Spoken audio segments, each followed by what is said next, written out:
అడవులను రక్షించుకోవాల్సిన బాధ్యత ప్రతి ఒక్కరిపై ఉందని ఈ Bayyaram forest range officer Tejaswini పిలుపునిచ్చారు. ఆమె పెరుపాట, కరగూడ మండలాల్లో ప్రజలతో అవగాహన కార్యక్రమాలను ఏర్పాటు చేస్తున్నారు. అడవులను రక్షించుకోవాలని, అప్పుడే పర్యావరణం సమతుల్యమవుతుందని ఆమె అవగాహన చేశారు.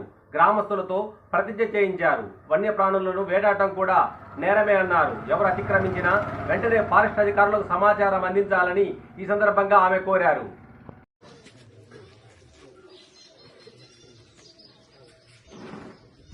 రఘునాథపాలెం గ్రామ ప్రజలమైన మేము అటవీ భూముల్ని అటవీ ప్రకృతి సిద్ధంగా వచ్చినటువంటి చెట్లను నరకబోమని, వన్యప్రాణులను శిక్షించమని, వేటాడమని,